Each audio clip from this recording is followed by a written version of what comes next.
Indonesia, Salom Nusantara dari Sabang sampai Merauke, dari Miangas sampai Pulau Rote. Mantalah iman kita, mantalah kasih kita, mantalah pengharapan kita. Tentunya dalam Yesus Kristus yang menjadi Tuhan, jadi juru selamat kita dan juru selamat dunia. Jangan katakan bahwa Yesus bukan Tuhan, jangan katakan pula bahwa Yesus bukan juru selamat. Dia adalah Tuhan, dia adalah juru selamat. Bagi orang yang percaya, dia akan diselamatkan. Bagi orang yang tidak percaya, dia akan dihukum. Yohanes 3:36. Dan Yesus sudah berkata dalam Yohanes 14 ayat yang ke-6, Akulah jalan dan kebenaran dan hidup, tiada seorang sampai kepada Allah kalau tidak melalui aku. Dan juga Alkitab mengatakan dalam Kisah Rasul 4 ayat 12,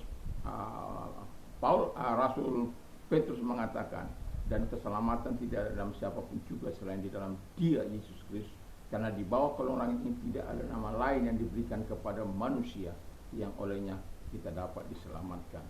Dan Yohanes 3:16 berkata, karena begitu besar kasih Allah akan dunia ini sehingga ia mengaruniakan anaknya yang tunggal, supaya setiap orang percaya kepadanya tidak binasa melainkan beroleh hidup yang kekal. Puji nama Tuhan. Mantap. Dan juga Alkitab mengatakan dalam Roma, dengan hati percaya engkau dibenarkan, dengan mulut mengaku engkau diselamatkan. Puji nama Tuhan. Dan kita akan berdoa. Sebelumnya saya mengucapkan selamat pagi, doa dan harapan saya, kekuatan firman, kekuatan Roh Kudus, kekuatan iman menyertai setiap kita. Tuhan Yesus memberkati. Mari kita berdoa. Terima kasih Tuhan, biarkan kami hidup dengan kuasa-Mu, dengan tanda-tanda yang Kau berikan bagi kami dalam nama Yesus. Haleluya. Amin. Saya akan membacakan Ibrani 10 ayat 24 sampai 25. Demikian bunyi firman Allah. Dan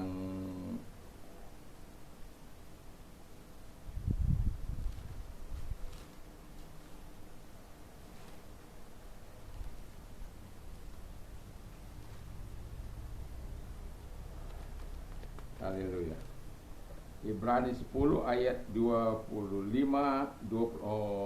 dan 26. Demikian bunyi firman Allah. Saya bacakan dari 24. Dan marilah kita saling memperhatikan supaya kita saling mendorong dalam kasih dalam pekerjaan yang baik. Janganlah kita menjauhkan diri dari pertemuan-pertemuan ibadah kita seperti yang dibiasakan oleh beberapa orang, tapi marilah kita saling menasihati dan semakin giat melakukan menjelang hari Tuhan mendekat. Sebab jika kita sengaja berbuat dosa sesudah memperoleh pengetahuan tentang kebenaran, maka tidak ada lagi korban untuk menghapus dosa itu. Puji nama Tuhan. Dan saya memberikan tema tanda-tanda hidup baru. Dari pembacaan ini ada beberapa sebenarnya, Galatia 6 ayat 10 dan juga 1+3 ayat 9. Dan kita akan mulai. Yang pertama, tanda-tanda hidup baru dikatakan hidup saling melayani. Memang dalam hidup ini kalau kita sudah mengalami pembebasan dari Tuhan, kita juga diwajibkan untuk saling melayani satu dengan yang lain. Pelayanan kita bukan pelayanan dengan kepura-puraan dan kepalsuan, tetapi ada yang pelayanan yang saling mengasihi satu dengan yang lain. Dalam apa? Dalam hal menolong, melakukan pekerjaan yang baik dan lain sebagainya. Sehingga setiap orang yang percaya kepada Tuhan, yang sudah menerima kehidupan baru dari Tuhan, dia akan melakukan ini karena dia akan bergairah senantiasa karena dia bisa melayani satu dengan yang lain. Dengan menolong orang lain, dia menolong dirinya sendiri. Dengan menolong orang lain, dia telah menolong dirinya sendiri untuk berbuat sesuatu yang jauh lebih baik di tengah-tengah gereja Tuhan ataupun di tengah-tengah masyarakat. Yang kedua, hidup saling mengasihi, hidup saling menjadi berkat. 1 Petrus 3:19. Jadi di situ kita bisa melihat ketika Tuhan memberkati kita bukan untuk kita sendiri, bukan kita mau ambil sendiri, tapi kita saling memberkati satu dengan yang lain. Memang tidak mudah untuk hidup saling memberkati satu dengan yang lain, karena ada ego yang kita harus lawan di situ. Tapi firman Allah katakan bahwa ketika kita sudah diberkati, ditolong untuk menolong, diberkati untuk memberkati, itu sudah hukum ilahi bagi kita, supaya ketika kita diberkati, kita tidak serakah, tidak tamak, tidak makan sendiri, tetapi kita juga saling memberkati. Seberapa banyak yang bisa kita berbagi dengan kasih Kristus. Dan yang ketiga dikatakan kita hidup saling memperhatikan sesama manusia, ya. Jadi kita hidup saling memperhatikan sesama manusia. Jadi dalam Galatia 6 ayat 10 itu kita harus memperhatikan teman seiman terlebih dahulu, dan kemudian baru sesama kita. Jadi ada tahapan di mana kita memperhatikan teman seiman terlebih dahulu, baru kepada sesama kita. Kadangkala orang terkecuali dalam urgensi, ya, yang ketika orang bencana dan lain sebagainya, kita memang harus melakukan itu semuanya. Dan itu penting kita lakukan, karena itulah tanda-tanda hidup baru di dalam Tuhan. Berarti kita care, kita peduli terhadap orang lain, kita mau melakukan apa yang dikehendaki Tuhan di dalam kehidupan kita. Karena saya mau katakan, ketika saling memperhatikan, saling menolong, saling peduli satu dengan yang lain, saling mengasihi satu dengan yang lain, justru kita akan dibuat menjadi anak-anak Tuhan yang bergairah, anak-anak Tuhan yang penuh cinta kasih, anak-anak Tuhan yang melakukan apa yang diperintahkan Tuhan, yang melakukan apa yang dikehendaki oleh Tuhan. Kalau kita sudah dikasih tidak mengasihi, sudah ditolong tidak menolong, sudah diperhatikan tidak memperhatikan, sudah diberkati tidak mau memberkati, itu akan melukai sang pemberi kebaikan itu kepada kita, yaitu Tuhan Yesus Kristus. Dan itulah sebabnya kita perlu memperhatikan juga teman-teman seiman, dan juga memperhatikan orang-orang di sekitar kita. Puji nama Tuhan. Dan yang terakhir, yaitu hidup dalam persekutuan iman. Jadi orang yang hidup baru itu tandanya juga adalah hidup dalam persekutuan iman dengan orang-orang percaya, di mana dia tidak pernah meninggalkan persekutuan. Dan di akhir zaman ini, ya, kita sudah melihat bagaimana orang-orang dengan situasi teknologi kadangkala tidak lagi mementingkan persekutuan satu dengan yang lain. Mereka melakukannya semua dari rumah, kadang juga di luar, dan kadangkala juga tidak juga memang.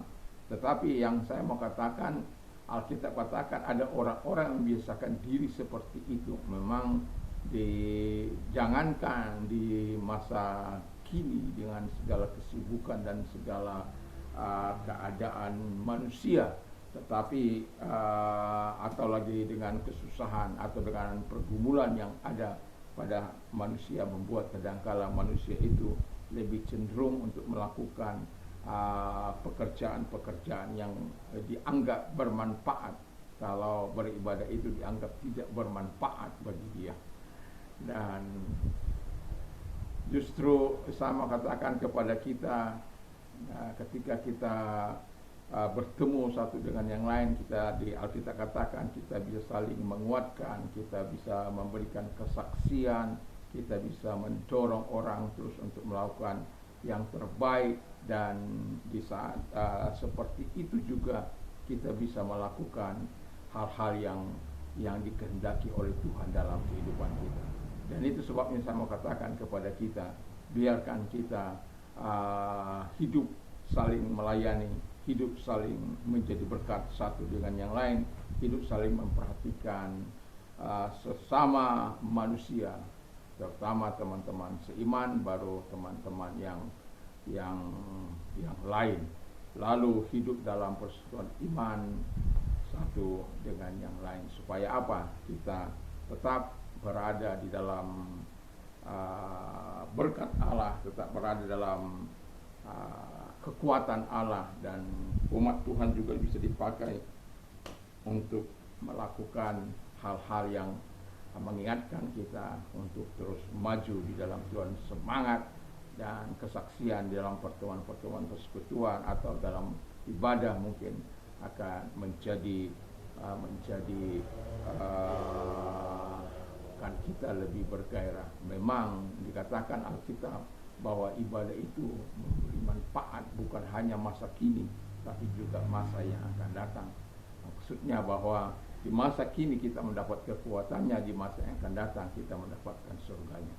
Jadi itu sebabnya Tuhan mengatakan latihan badani sedikit sekali manfaatnya, tapi latihan atau melatih atau hidup dalam ibadah kepada Tuhan itu bermanfaat masa kini maupun masa yang akan datang. Mari kita memperlihatkan diri kita bahwa kita adalah orang-orang yang hidup baru di dalam Kristus Yesus.